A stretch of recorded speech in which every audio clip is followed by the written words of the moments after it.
के बाद अब हम यहाँ पर ये स्टार्ट करेंगे ब्रेस्ट कैंसर। अच्छा, एक तो चीज़ सिंपल है, ये जो ब्रेस्ट होती है ना, ये होती है फीमेल्स में, तो वहाँ पर जो फीमेल्स उसके अंदर ये ब्रेस्ट कैंसर हो सकता है। इसके अलावा जो मेल्स होते हैं, मेल्स के केस में एक तो होती है चेस्ट, लेकिन मेल्स में भी बाज़ दफ़ा क्या होता है, ब्रेस्ट इन्लार्जमेंट स्टार्ट हो जाती है, जो हमने पहले देख रखा है यहाँ पर ये गायनेकोमेस्टिया। जब मेल्स के अंदर ये गायनेकोमेस्टिया होगा, ब्रेस्ट इन्लार्जमेंट होगी, तो वहाँ पर जो मेल्स हैं उसमें भी ये ब्रेस्ट कैंसर होने के चांसेस इंक्रीज़ होते हैं। अच्छा, यहाँ पर ये रिस्क फैक्टर्स की अगर बात करेंगे, तो ये जो फीमेल्स हैं, फीमेल्स के केस में अगर ये एज उसकी इंक्रीज़ होगी, एज यहाँ पर 70s या फिर 80s वाली होगी फीमेल की, तो उसके अंदर ये ब्रेस्ट कैंसर होने के चांसेस होते हैं। इसके बाद यहाँ पर फैमिली हिस्ट्री में यहाँ पर जो फीमेल्स हैं उसके अंदर अगर तो यहाँ पर ये एक तो फैमिली हिस्ट्री होगी, फैमिली हिस्ट्री में यहाँ पर ये फर्स्ट रिलेटिव है जो फीमेल का, उसके अंदर अगर ब्रेस्ट कैंसर होगा तो वहाँ पर ये फीमेल के अंदर होने के चांसेस इंक्रीज होते हैं। अच्छा, इसके बाद हमने लास्ट में देख रखा है फाइब्रोसिस्टिक चेंजेस में, वहाँ पर जो है ना ये एपिथेलियल हाइपरप्लेजिया होता है फीमेल्स में ब्रेस्ट के अंदर। अगर तो यहाँ पर जो फीमेल्स हैं उसके अंदर हाइपरप्लेजिया हुआ है, एपिथेलियल हाइपरप्लेजिया, और उसके साथ साथ यहाँ पर एटिपिकल सेल्स हैं, उसकी अगर यहाँ पर हिस्ट्री होगी तो वो भी यहाँ पर जो फीमेल है उसके अंदर ये ब्रेस्ट कैंसर करवा सकता है,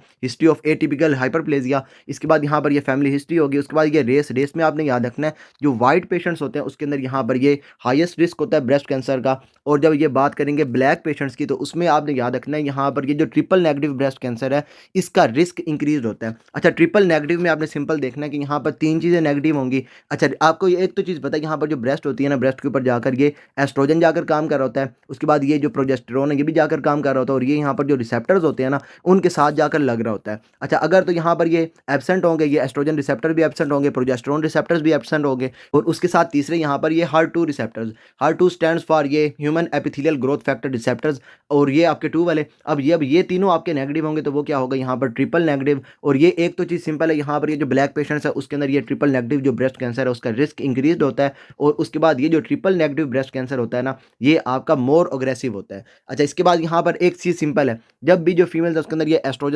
इस एस्ट्रोजन से यहाँ पर जो ब्रेस्ट है ना उसका एक्सपोजर इंक्रीज होगा, तो उससे यहाँ पर जो फीमेल है उसके अंदर ये ब्रेस्ट कैंसर के चांसेस इंक्रीज होंगे। अच्छा, यहाँ पर ये एक तो यहाँ पर एक्सपोजर हो गया, इसमें यहाँ पर जो फीमेल है अगर ये कभी भी प्रेग्नेंट नहीं हुई फीमेल, यहाँ पर नली पैरिटी है फीमेल्स के अंदर, तो वहाँ से क्या होगा, फीमेल्स के अंदर ये ओवुलेशंस जो है ना ये ज़्यादा हो रही होंगी, और उसमें यहाँ पर ये मेंस्ट्रुअल साइकिल ज़्यादा चल रहा होगा। जब भी मेंस्ट्रुअल साइकिल चलेगा तो वहाँ पर क्या होगा, एस्ट्रोजन जो है वो इंक्रीज हो रही होंगी, और उससे भी क्या होगा, जो फीमेल है उसके अंदर जब ये एस्ट्रोजन का यहाँ पर एक्सपोजर वहाँ पर इंक्रीज होगा ना, तो वहाँ पर भी जो फीमेल है उसके अंदर ये जो रिस्क फैक्टर्स होगा ना यहाँ पर ये ब्रेस्ट कैंसर का वो इंक्रीज हो रहा होगा। तो यहाँ पर एक तो चीज़ सिंपल होगी, एस्ट्रोजन एक्सपोजर इंक्रीज होगा, फीमेल फॉर एग्जाम्पल यहाँ पर ये नली पैरस होगी तो वहाँ पर फीमेल के अंदर ब्रेस्ट कैंसर के चांसेस इंक्रीज होंगे। अच्छा, इसके बाद यहाँ पर जो फीमेल्स हैं उसके अंदर अगर ये मेंस्ट्रुअल साइकिल का नंबर इंक्रीज होगा, मेंस्ट्रुअल साइकिल का नंबर इंक्रीज होना सिंपल वही बात है कि जो फीमेल है अगर ये प्रेग्नेंट नहीं होंगी तो वहाँ पर ये मेंसेस ज़्यादा हो रहे होंगे, साइकिल ज़्यादा चल रहे होंगे, तो वहाँ पर भी जो फीमेल है उसके अंदर ये ब्रेस्ट कैंसर के चांसेस जो हैं ये इंक्रीज होंगे। और उसके बाद अगर यहाँ पर ये जो फीमेल्स हैं उसके अंदर ये फीमेल प्रेग्नेंट हुई है लेकिन उसने ब्रेस्ट फीडिंग नहीं करवाई, एब्सेंस ऑफ ब्रेस्ट फीडिंग, ये भी फीमेल्स के अंदर ये जो ब्रेस्ट कैंसर है ना उसके चांसेस को इंक्रीज करवा देता है। अच्छा, इसमें भी वही चीज़ सिंपल है कि जब ये फीमेल्स ये ब्रेस्ट फीडिंग करवा रही होती हैं तो ड्यूरिंग ब्रेस्ट फीडिंग यहाँ पर ओवुलेशन नहीं होती, मेंस्ट्रुअल साइकिल नहीं चलता। अगर यहाँ पर ये मेंस्ट्रुअल साइकिल ही नहीं चल रहा होगा तो वहाँ से भी क्या होगा, ये एस्ट्रोजन एक्सपोजर इंक्रीज नहीं होगा, और उससे भी जो फीमेल्स उसके अंदर ये ब्रेस्ट कैंसर के चांसेस कम होंगे। अच्छा, यहाँ पर एक तो चीज़ है ये जो ब्रेस्ट फीडिंग होती है ये फीमेल के अंदर हमने ये पहले ही देख रखा है, ये जो ब्रेस्ट फीडिंग है फीमेल्स को ये ब्रेस्ट कैंसर जो है उससे बचा रही होती है। अगर ये फीमेल जो है वो उसके अंदर ये जो है ना ये फीमेल जब ये ब्रेस्ट फीडिंग नहीं करवाएंगे तो वहाँ पर भी जो फीमेल है उसके अंदर ये ब्रेस्ट कैंसर के चांसेस इंक्रीज होंगे। अच्छा, इसके बाद यहाँ पर फीमेल्स के अंदर ये later age of first pregnancy, अगर जो फीमेल है उसके अंदर ये प्रेगनेंसी जो है ये उसकी एडवांस एजेस में जाके हुई है तो उसमें भी यहाँ पर ये ओवुलेशन साइकिल जो है ये ज़्यादा चल रहे होंगे, मेंस्ट्रुएशन ज़्यादा हो रही होगी, एस्ट्रोजन से एक्सपोजर इंक्रीज होगा, और वहाँ से भी जो फीमेल है उसके अंदर ये चांसेस इंक्रीज होंगे। अच्छा, इसके बाद अगर जो फीमेल है उसके अंदर ये अल्कोहल इंटेक होगी तो उसमें भी यहाँ पर जो ब्रेस्ट कैंसर है इसके चांसेस इंक्रीज होते हैं। अच्छा, इसके बाद अगर जो फीमेल है वो होंगी ओबीज, तो उसमें भी क्या होगा, यहाँ पर ये पोस्ट मेनोपॉजल ओबेसिटी जो है उसमें आपको पता है यहाँ पर जो एडिपोज टिश्यूज होते हैं उसमें ये जो एस्ट्रोजन होती है ना ये आपकी बन रही होती है। एस्ट्रोजन की कौन सी फॉर्म, यहाँ पर एस्ट्रॉन। अब इसमें आपने देखना कि ये जो एडिपोज टिश्यूज होंगे वो क्या करेंगे, कन्वर्ट करेंगे एंडोस्टेनिडायोन को एस्ट्रॉन के अंदर। जब एस्ट्रॉन बनेगी तो मतलब इसका यही है कि यहाँ पर एस्ट्रोजन बन रही है, एस्ट्रोजन जब बनेगी तो यहाँ पर एक्सपोजर ज़्यादा होगा यहाँ पर ये ब्रेस्ट का, तो वहाँ से भी जो फीमेल है उसके अंदर ये ब्रेस्ट कैंसर के चांसेस इंक्रीज होंगे। अच्छा, इसके बाद यहाँ पर हमने ये पहले ही देख रखा ओवेरियन ट्यूमर के अंदर कि जब भी फीमेल के अंदर ये BRCA1 या फिर BRCA2 की म्यूटेशंस होंगी तो वहाँ से जो फीमेल है उसके अंदर ये ब्रेस्ट कैंसर हो रहा होगा। अच्छा, इसमें आपको मैंने वहाँ पे भी बताया था B for breast, B for BRCA, तो ये जो बरका जीन्स है ना, they are associated with breast cancer. और उसके बाद दूसरा कैंसर जो ये बरका जीन्स करवाते हैं वो कौन सा, यहाँ पर ओवेरियन कैंसर। अच्छा, इसके बाद यहाँ पर ये तो हो गई फीमेल्स के अंदर सारी हो गई। इसके बाद हम बात करेंगे मेल्स की। तो मेल्स में जब ब्रेस्ट इनलार्जमेंट होगी, गायनेकोमेस्टिया होगा, उसमें हमने देख रखा है यहाँ पर ये बरका म्यूटेशन में हो सकता है फीमेल मेल्स के अंदर, या उसके अलावा जो मेल्स है उसके अंदर जब ये क्लाइनफेल्टर सिंड्रोम होगा, तो ये जो मेल्स होंगे ना उसके अंदर यहाँ पर ये ब्रेस्ट कैंसर करवा रहे होंगे। अच्छा, इसके बाद आपने इसके अंदर देखना है जो प्रोग्नोस्टिक फैक्टर है अर्ली स्टेज डिजीज के अंदर, वो कौन सा, यहाँ पर ये early lymph node metastasis most important prognostic factor in early stage disease. यहाँ पर जो है ना ये आपका मेटास्टेसाइज कहा जाता है यहाँ पर ये एक्सिलरी लिम्फ नोड्स के अंदर, तो ये आपका यहाँ पर ना ये प्रोग्नोस्टिक फैक्टर है अर्ली स्टेज डिजीज के अंदर। अच्छा, इसके बाद यहाँ पर ये जो ब्रेस्ट कैंसर है ये मोस्ट कॉमनली आपको पोस्ट मेनोपॉजल नजर आ रहा होगा, और ये प्रेजेंट करेगा एज पाल्पेबल हार्ड मैस। और ये आपने इसके अंदर देखना है कि ये जो ब्रेस्ट है ना, ब्रेस्ट में यहाँ पर ये जो आउटर होगा ना इसका क्वाड्रेंट अपर, और उसके बाद आउटर क्वाड्रेंट जो यहाँ पर लेटरल साइड पे होगा, वहाँ पर ये मोस्ट ऑफ द टाइम हो रहा होता है, तो most often in upper outer quadrant. उसके बाद यहाँ पर जो यहाँ पर है ना ये ब्रेस्ट कैंसर, ये आपके दो तरह के होते हैं, एक होते हैं इन साइटू और दूसरे होते हैं इन्वेजिव। अब ये जो इन्वेजिव है ना वो क्या करेंगे, बेसमेंट मेम्ब्रेन जो है उसको ये इन्वेड कर जाएंगे, और ये यहाँ पर जो है ना invasive cancer can become fix to pectoral muscles. उसके बाद ये डीप फेशिया पे भी वहाँ पर जाके फिक्स हो सकते हैं, कूपर लिगामेंट पे भी जा सकते हैं, या उसके अलावा यहाँ पर जो अंडरलाइंग स्किन है ना वहाँ तक भी ये जा सकते हैं। और जब ये यहाँ पर ये इस तरीके से इन्वेड करते जाएंगे तो इवेंचुअली क्या होगा, यहाँ पर जो निप्पल है उसकी वहाँ पर रिट्रैक्शन होगी, और जो स्किन है उसके अंदर आपको डिम्पलिंग नजर आ रही होगी। अच्छा, इसके बाद आपने इसके अंदर देखना है कि ये जो ब्रेस्ट कैंसर है they usually arise from terminal duct lobular unit. हमने इसके अंदर लास्ट में देख रखा है यहाँ पर ये जो ब्रेस्ट है ना उसके अंदर यहाँ पर ये जो लास्ट वाला पोर्शन होता है यहाँ पर ये लॉब्यूलर unit, terminal duct lobular unit, वहाँ पर ये मोस्ट ऑफ द टाइम आपके हो रहे होंगे। उसके बाद यहाँ पर ये एम्पलीफिकेशन और ओवर एक्सप्रेशन ऑफ एस्ट्रोजन, या उसके अलावा ये प्रोजेस्टेरोन रिसेप्टर्स और ये HER2 रिसेप्टर्स। अब ये मैंने आपको पहले बता दिया, इसके अंदर ये जो HER2 है ये आपका स्टैंड कर रहा है यहाँ पर human epithelial growth factor receptors. तो यहाँ पर ये क्या, यहाँ पर ये एपिथेलियल ग्रोथ फैक्टर के रिसेप्टर्स हैं HER2 रिसेप्टर्स, इसकी यहाँ पर एम्पलीफिकेशन या उसके अलावा यहाँ पर एक्सप्रेशन ओवर एक्सप्रेशन जो है ये आपको नजर आ रही होगी, ये यहाँ पर ये कॉमन होगी। यहाँ पर ये एस्ट्रोजन की हो सकती है, प्रोजेस्टेरोन की हो सकती है, उसके अलावा यहाँ पर ये HER2 रिसेप्टर्स की हो सकती है। अच्छा, इसके बाद ये जो ट्रिपल नेगेटिव है ये आपको मैंने पहले बता रखा है, जिसके अंदर यहाँ पर ये तीनों के तीनों नेगेटिव होंगे। This is our most aggressive form. और ये आपकी जो ब्रेस्ट आपके होंगे ना ब्लैक्स, उसके अंदर ये आपको नजर आ रही होगी, यहाँ पर ये ब्लैक पेशेंट्स जो है उसके अंदर ये ट्रिपल जो ब्रेस्ट कैंसर है ना, ट्रिपल नेगेटिव ब्रेस्ट कैंसर, इसके चांसेस इंक्रीज होते हैं। इसके बाद ये जो ब्रेस्ट कैंसर है फीमेल्स के केस में जो सेकंड मोस्ट डेडली कैंसर है वो कौन सा, यहाँ पर ब्रेस्ट कैंसर है। अगर फर्स्ट की बात करेंगे तो फीमेल्स के केस में जो लंग कैंसर है वो यहाँ पर ना फर्स्ट स्टेज पे आता है। फीमेल्स के अंदर जो मोस्ट ऑफ द डेथ होती है ना कैंसर की वजह से वो कौन सा होता है, यहाँ पर लंग कैंसर। लंग कैंसर के बाद यहाँ पर जो सेकंड है वो कौन सा, ब्रेस्ट कैंसर। अब इसके बाद यहाँ पर स्टार्ट करते हैं कैंसर्स को। तो सबसे पहले यहाँ पर वो वाले जो यहाँ पर इन्वेड नहीं करेंगे, they are our non invasive carcinomas. और नॉन इन्वेजिव के केस में यहाँ पर आपको नजर आएगा इन साइटू। और इन साइटू में सिंपल क्या होता है, जो बेसमेंट मेम्ब्रेन होती है इसको ये इन्वेड नहीं करते। अब ये क्या होगा, यहाँ पर ये डक्टल आपको बता रहा है। अब इसमें यहाँ पर ये डक्टल हो सकते हैं, लॉबुलर हो सकते हैं, या उसके अलावा यहाँ पर ये पेजेस डिजीज हो सकती है। ये तीनों क्या यहाँ पर ये नॉन इन्वेजिव कार्सिनोमाज हैं। अब यहाँ पर ये आपको नाम ही बता रहा है डक्टल कार्सिनोमा, मतलब जो डक्ट्स हैं उसके अंदर ये कैंसर होगा, और ये होगा इन साइटू। यहाँ पर जो बेसमेंट मेम्ब्रेन है इसको ये इन्वेड नहीं करेगा। अच्छा, इसमें सिंपल वही यहाँ पर ये अर्ली मिलिग्नेंसी होगी विदाउट बेसमेंट मेम्ब्रेन पेनिट्रेशन।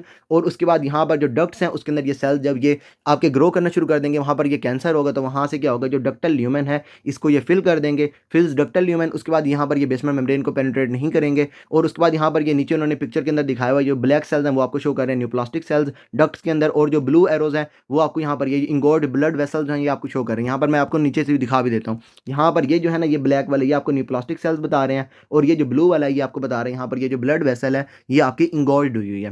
अच्छा, इसके बाद आपने इसके अंदर देखना है कि ये आपका एक तो चीज़ सिंपल है, आपको डक्टल सेल जो है वहाँ से ये ड्राइव हो रहे होंगे, तो यहाँ पर ये अराइज करेंगे फ्रॉम डक्टल एटीपिया। जब ये जो डक्ट्स हैं उसके अंदर ये जो सेल्स हैं जब ये उसके अंदर ना हाइपरप्लेजिया होना शुरू हो जाएगा, एपिथेलियल हाइपरप्लेजिया होगा, और साथ साथ यहाँ पर ये एटिपिकल सेल्स होंगे, एटीपिया होगा, तो वहाँ से ये जो मेल आपकी जो फीमेल्स होंगे ना उसके अंदर ये डक्टल कार्सिनोमा इन साइटू हो सकता है। और उसके बाद आपने इसके अंदर देखना है कि यहाँ पर जो डक्टल कार्सिनोमा है इसके केस में यहाँ पर ये माइक्रो कैल्सिफिकेशन होंगी, कोई भी मैस वगैरह यहाँ पर प्रोड्यूस नहीं होगा, usually do not produces a mass. और उसके बाद often seen early as micro calcification on mammography. जब आप जो फीमेल्स उसके अंदर ये मेमोग्राफी करवाएंगे तो वहाँ पर ये माइक्रो कैल्सिफिकेशन वगैरह आपको नजर आ रहे होंगे, वाइट एरियाज आपको नजर आ रहे होंगे कैल्सिफिकेशन के, वो क्या बता रहे होंगे यहाँ पर ये डक्टल कार्सिनोमा इन साइटू, और यहाँ पर मैस वगैरह कुछ भी नहीं बनेगा। अब इसके बाद ये जो डक्टल कार्सिनोमा इन साइटू है इसकी फर्दर सब टाइप्स हैं, उसमें यहाँ पर इंपॉर्टेंट है कोमिडो कार्सिनोमा। और इसमें आपने देखना है C for comedo carcinoma, C for central necrosis.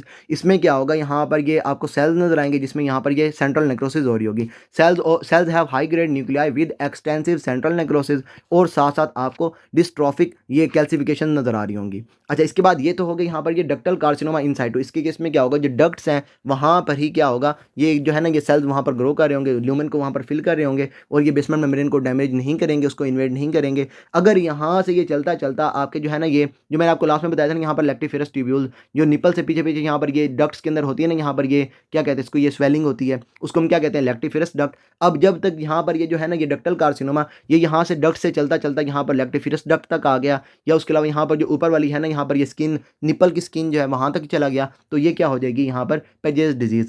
और इसमें सिंपल यहाँ पर क्या होगा, यहाँ पर extension of underlying ductal cell, ductal carcinoma in situ, या उसके अलावा ये invasive breast cancer up to lactiferous duct and into the contiguous skin of the nipple. और जब ये यहाँ पर इन्वेड कर जाएगा डक्टल जो है ना यहाँ पर ये जब ये स्किन तक पहुँच जाएगा, तो जो स्किन है ये आपको एक्जिमेटस नजर आएगी, यहाँ पर एक्जिमेटस पैचेस नजर आएंगे over nipple and areolar skin. मैं आपको ये नीचे इस पिक्चर से भी दिखा देता हूँ, यहाँ पर ये आपको नजर आ रहा है, यहाँ पर ये जो निपल है ये भी एडिमेटस हुआ है, उसके साथ साथ यहाँ पर ये जो साइडों में स्किन है वो भी आपकी इसके केस में रेड हुई है। ये सिंपल क्या, यहाँ पर पेजेस डिजीज। और इसके केस में क्या होगा, यहाँ पर जो डक्टल कार्सिनोमा इन साइटू है ये आपकी डक्ट से जाता जाता लैक्टिफेरस डक्ट तक, और उसके बाद यहाँ पर जो कंटीजियस है ना यहाँ पर स्किन ऑफ निपल वहाँ तक ये आपका एक्सटेंड कर जाएगा। अच्छा, इसके बाद ये जो पेजेस डिजीज है इसके केस में आपको ये पेजेट सेल्स नजर आएंगे, और ये सिंपल क्या यहाँ पर intraepithelial adenocarcinoma cells, तो ये आपने इसके अंदर देख लेना है। अच्छा, इसके बाद यहाँ पर आ जाता है ये लोब्यूलर कार्सिनोमा इन साइटू। यहाँ पर क्या था, डक्टल कार्सिनोमा, ये आपकी जो डक्ट्स हैं वहाँ पर कैंसर था इन साइटू, बेसमेंट मेम्ब्रेन को इसने डैमेज नहीं किया हुआ था, इसने इन्वेड नहीं किया हुआ था। अब यहाँ पर आगे लोब्यूलर कार्सिनोमा, वही जो पीछे वाला होता है ना लोब्यूलर एरिया। अब इसके केस में क्या होगा, ये जो आपके लोब्यूलर एरिया वहाँ पर ये कैंसर होगा, और उसके बाद ये होगा इन साइटू, जो बेसमेंट मेम्ब्रेन है उसको ये इन्वेड नहीं करेगा। अब इसमें आपने देखना है कि यहाँ पर क्या होगा, ये जो सेल्स होते हैं ना, सेल्स के दरमियान में आपको पता है एक सेल से दूसरे जो सेल्स हैं आपस में अटैच होते हैं थ्रू आवर एडहेरेंट मॉलिक्यूल्स, और उसमें यहाँ पर एक है कौन सा, कैडहेरिन। अब इसके केस में क्या होगा, ये जो लोब्यूलर कार्सिनोमा इन साइटू है इसके केस में ये जो ई कैडहेरिन्स हैं ये यहाँ पर एक्सप्रेस नहीं होंगे, सेल्स आपस में जो है ये आपस में अटैच नहीं होंगे, एडहेशन सही से नहीं होगी। और इसके केस में क्या होगा, जो लोब्यूलर कार्सिनोमा इसके केस में आपको ये जो ना सेल्स है ना ये आपको राउंडेड नजर आ रहे होंगे। यहाँ पर एक सेल जो है ना यहाँ पर इस तरीके से आपके फील्ड होंगे, एक राउंड सी ना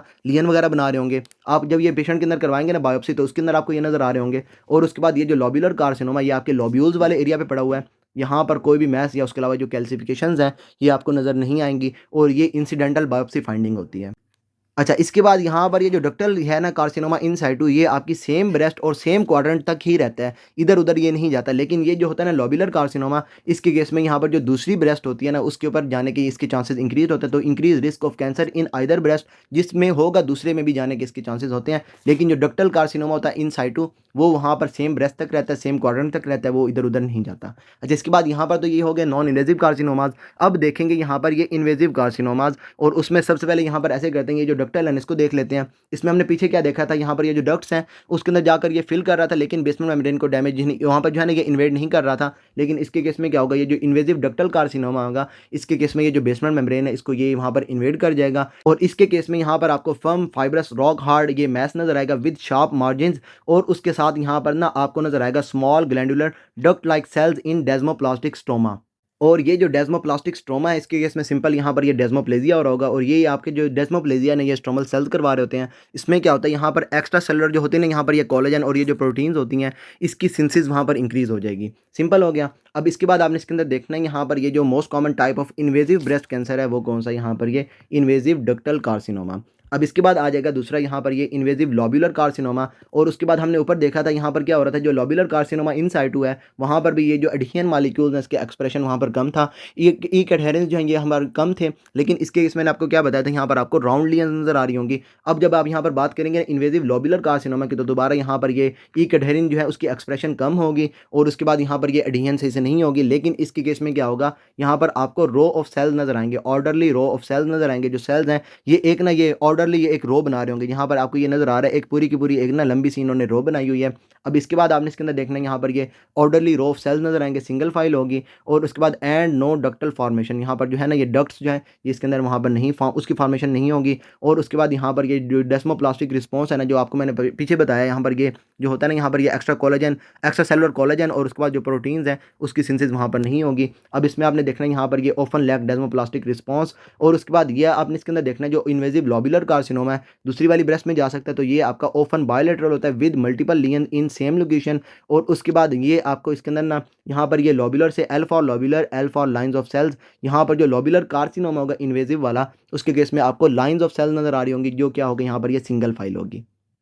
अब इसके बाद आ जाएगा यहाँ पर ये मेडलरी कार्सिनोमा, और इसमें सिंपल यहाँ पर क्या होगा, यहाँ पर large anaplastic cells growing in sheet with associated lymphocytes and plasma cells. यहाँ पर क्या होगा, जो एनाप्लास्टिक सेल्स होंगे ये शीट्स की फॉर्म में वहाँ पर ग्रो कर रहे होंगे, और साथ साथ यहाँ पर ये एसोसिएटेड होगा with lymphocytes and plasma cells. और उसके बाद यहाँ पर ये well circumscribed tumour can mimic fibroadenoma, जो हमने पीछे देख रखा है ना यहाँ पर फाइब्रो एडिनोमा, उसके साथ ये यहाँ पर ना मेडुलरी कार्सिनोमा जो है ये यहाँ पर मिमिक कर सकता है। अब इसके बाद आ जाएगा यहाँ पर ये इन्फ्लेमेटरी। अब इसमें आपने देखना है यहाँ पर ये इन्फ्लेमेटरी इन्वेजिव कार्सिनोमा जो है, इसके केस में क्या होगा, यहाँ पर ये आपको नाम ही बता रहा है, यहाँ पर इन्फ्लेमेशन वगैरह चल रही होगी। तो यहाँ पर होना क्या, यहाँ पर ये जो लिम्फेटिक स्पेस है ना इसको इन्वेड कर जाएंगे, डर्मल लिम्फेटिक स्पेस इन्वेजन हो जाएगी, और उससे क्या होगा, जब ये लिम्फेटिक स्पेस को इन्वेड कर जाएंगे तो वहाँ से इन्फ्लेमेशन वगैरह चल रही होगी। तो जो फीमेल्स हैं उसके केस में ये ब्रेस्ट पेन हो रही होगी, ब्रेस्ट पेन होगी, और इन्फ्लेमेशन की वजह से यहाँ पर आपको वार्म स्वोलन एरिथमेटस स्किन नजर आ रही होगी अराउंड एक्सैजरेटेड हेयर फॉलिकल्स। और इसमें स्पेसिफिक यहाँ पर आपने याद रखना है पियोडे ऑरेंज जो है ये आपको वहाँ पर ये ब्रेस्ट की जो है ना ये शेप नज़र आ रही होगी, जैसे एक माल्टा होता है ना, माल्टे के जो स्किन होती है जिस तरीके से उसके अंदर ये छोटे छोटे से डिप्रेशन वगैरह बने हुए होते हैं, तो उस तरीके से यहाँ पर ये माल्टे की जो स्किन होती है उसकी तरह की यहाँ पर जो ब्रेस्ट है ना ये आपको नज़र आ रही होगी। अच्छा, इसके बाद आपने इसके अंदर देखना है कि जो इन्फ्लेमेटरी है ना यहाँ पर ये इन्वेजिव कार्सिनोमा, इसका यहाँ पर पुअर प्रोग्नोसिस होता है, और उसके बाद यहाँ पर 5 ईयर सर्वाइवल रेट जो है यहाँ पर 50% होता है। अच्छा, उसके बाद यहाँ पर ये क्योंकि इन्फ्लेमेशन वगैरह चल रही है ना, यहाँ पर ये रेड है, सोलन है, एरिथमेटस है, तो आप इसको ना मिसडायग्नोज कर सकते हैं फॉर मेस्टाइटस या उसके अलावा Paget's disease, often mistaken for mastitis और पेजेस डिजीज। और उसके बाद यहाँ पर ये जो होगा ना, यहाँ पर जब ये पेशेंट के अंदर ये इन्फ्लेमेटरी चल रहा होगा ना, ये इन्वेजिव कार्सिनोमा, तो इसके केस में यहाँ पर इन्फ्लेमेशन चल रही है, लेकिन यहाँ पर ये पाल्पेबल मैस जो है ये आपको नज़र नहीं आ रहा होगा, तो यूजली लैक्स अ पाल्पेबल मैस। यहाँ पर ये ऑरेंज की स्किन आपको मैं इसलिए दिखा रहा हूँ, इसमें आपने देखना है यहाँ पर ये जो प्यूडे ऑरेंज होंगे ना, यहाँ पर ये स्पॉट्स वगैरह ये आपको कब नजर आएंगे, जब जो फीमेल है उसके अंदर जब ये इन्फ्लेमेटरी होगी ना यहाँ पर इन्वेजिव कार्सिनोमा, तो उसके केस में आपको ये इस तरीके से वहाँ पर ये जो उसकी होगी ना ब्रेस्ट, ये आपको नजर आ रही होगी। अब इसके बाद यहाँ पर देखेंगे जो ब्रेस्ट कैंसर है, most common cancer in women कौन सा, यहाँ पर ब्रेस्ट कैंसर है, और the most common cause of cancer death in women is lung cancer, और ब्रेस्ट कैंसर जो है ये यहाँ पर ये सेकंड लीडिंग कॉज है। मैंने आपको ये पहले सारा इसके अंदर बता दिया है। अब इसके बाद हमने यहाँ पर देख रखा है द मोस्ट कॉमन कैंसर, उसके बाद ये second most frequent cancer of ये जो है ना डेथ इन ह्यूमंस, वो कौन सा, यहाँ पर ये ब्रेस्ट कैंसर है, नेक्स्ट टू लंग कैंसर। और उसके बाद यहाँ पर ये approximately 10% of women's in United State will be diagnose with breast cancer during their life time.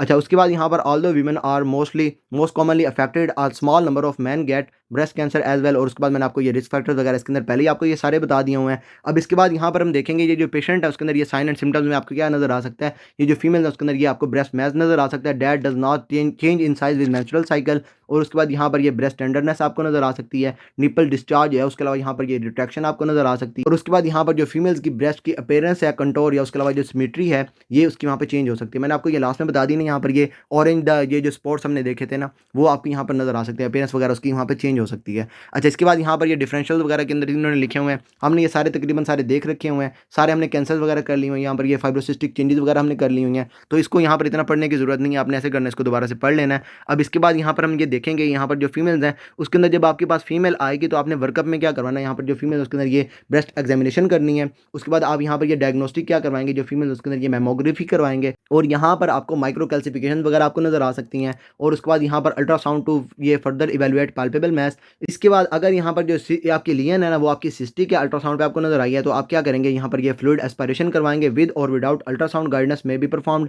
और उसके बाद अगर जो लियन है ये आपको नजर आई है यहाँ पर solid, if the lesion content solid components, तो आप क्या करेंगे, यहाँ पर जो फीमेल उसके अंदर ये फाइन नीडल एस्पायरेशन करवाएंगे। अगर जो फाइन नीडल एस्पायरेशन है ये आपकी होगी नॉन डायग्नोस्टिक, तो आप क्या करेंगे, यहाँ पर ये कोर नीडल बायोप्सी करवाएंगे। आप जो है ना यहाँ पर ये सिंपल ये मैथ लेके उसको देख रहे होंगे। तो this modality is far superior to fine needle aspiration in that it provides histology of the mass. तो यहाँ पर fine needle aspiration provides only cytology, लेकिन ये क्या करेगी, फाइन नीडल एस्पायरेशन जो है ना उसके अंदर सिर्फ और सिर्फ आपको जो है ना ये साइटोलॉजी नजर आती है, लेकिन ये जो होती है ना ये कोर नीडल बायोप्सी जिसमें आप ये पूरे के पूरे सैंपल ले रहे होते हैं वो आपको ये पूरी की पूरी हिस्टोलॉजी जो है ना ये आपको बता रही होती है। अब इसके बाद यहाँ पर ये excisional biopsy should be done only if FNA और कोर नीडल बायोप्सी जो है पैथोलॉजी इज इक्विवोकल। और उसके बाद ये डक्टोग्राफी एंड ये cytology are often performed for needle discharge. अच्छा, इसके बाद ये तो हो गई यहाँ पर वर्कअप। अब जब आपके पास फीमेल आएगी तो आपने ट्रीटमेंट में क्या करना है, आपने जो फीमेल है उसके अंदर ये वाइड लोकल एक्सिजन करवानी है, यहाँ पर ये लंपेक्टमी करनी है, plus radiation of remaining breast breast tissue.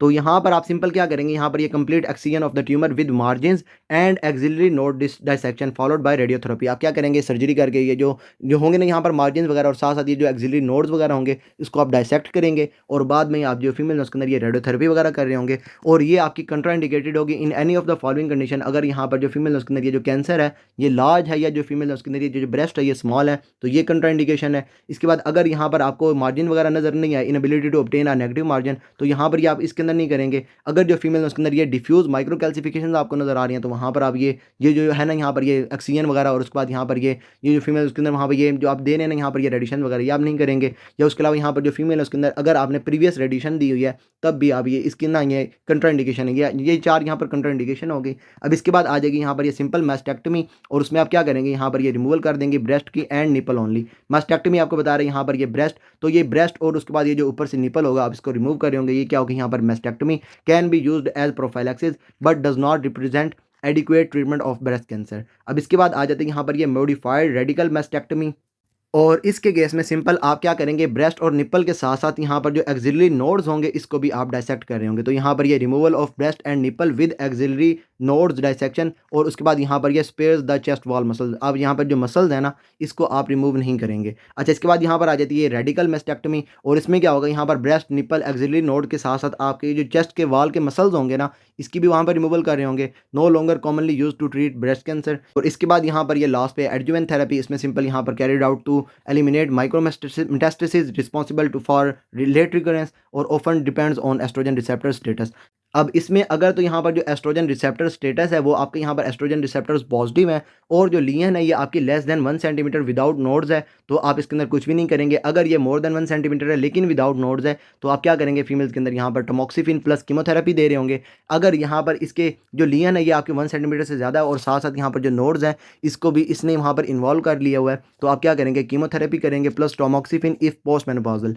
अगर तो यहाँ पर ये ER नेगेटिव होगा, तो यहाँ पर अगर लीजन होगी less than 1 centimetre without nodes तो आप कुछ भी नहीं करेंगे। अगर तो यहाँ पर मोर देन 1 सेंटीमीटर है लेकिन विदाउट नोड्स है, तो यहाँ पर आप कीमोथेरेपी कर रहे होंगे। और उसके बाद अगर साथ यहाँ पर ये नोड्स को भी इन्वॉल्व कर लिया है तो अब भी आप यहाँ पर क्या करेंगे, ये जो फीमेल्स हैं उसके अंदर ये कीमोथेरेपी कर रहे होंगे। तो ऐसा करते हैं, इस वीडियो को यहीं पर स्टॉप करते हैं। सारा इसके अंदर हो गया, मैंने आपको इसके अंदर ये ट्रीटमेंट वगैरह भी बता दिया। उसके बाद यहाँ पर ये वर्कअप भी हमने इसके अंदर कर लिया सारा। तो उसके बाद यहाँ पर ये मैंने आपको इसके अंदर ये पहले ही बता दिया था, यहाँ पर इंक्रीज एक्सपोजर टू एस्ट्रोजन, यहाँ पर रिस्क ऑफ ब्रेस्ट कैंसर जो है उसको वहाँ पर इंक्रीज कर रहा होता है। तो यहाँ पर जब भी फीमेल के अंदर एस्ट्रोजन ज़्यादा उसके वहाँ पर जो है ना ये एक्सपोज हो रही होगी यहाँ पर ब्रेस्ट, तो वहाँ से क्या होगा, ब्रेस्ट कैंसर के चांसेस इंक्रीज हो रहे होंगे। यहाँ पर जो फीमेल है उसके अंदर अगर ओवुलेशन जो है कि ज़्यादा चल रही है, मेंस्ट्रुअल साइकिल जो है वो आपका ज़्यादा चल रहा है, या उसके अलावा जो फीमेल्स हैं वो यहाँ पर ये ब्रेस्ट फीडिंग वगैरह नहीं कर रही, और बाकी जो सारी मैंने आपको बता दिया ना, उसमें जब यहाँ पर जो फीमेल है उसके अंदर ये एस्ट्रोजन जो है ये ज़्यादा एक्सपोज हो रही होगी, ओवुलेशन ज़्यादा चल रही होंगी, तो वहाँ पर ये फीमेल अगर आप वहाँ पर प्रेगनेंट नहीं होगी तो वहाँ पर भी ये ओवुलेशन वगैरह चल रही होंगी, मेंस्ट्रुअल साइकिल जो है ये आपका ज़्यादा चल रहा होगा, तो वहाँ पर ये जो रिस्क होगा ब्रेस्ट कैंसर का ये आपका इंक्रीज होगा। तो ये मैंने आपको इसके अंदर ये पहले बता दिया था। यहाँ पर ये जो होगा ना, यहाँ पर ये प्यूडे ऑरेंज, यहाँ पर ये जो ऑरेंज पील होती है ना, ऑरेंज पील स्किन इज आपको नजर आएगी इन्फ्लेमेटरी कार्सिनोमा के केस में, और ये मैंने आपको इसके अंदर पहले ही बता दी, यहाँ पर ये मोस्ट अग्रेसिव लीजन होती है। तो ऐसा करते हैं, इस वीडियो को यहीं पर स्टॉप करते हैं। फर्दर आपको इसके अंदर कोई भी प्रॉब्लम हो then you can ask me, and till then अल्लाह हाफिज़।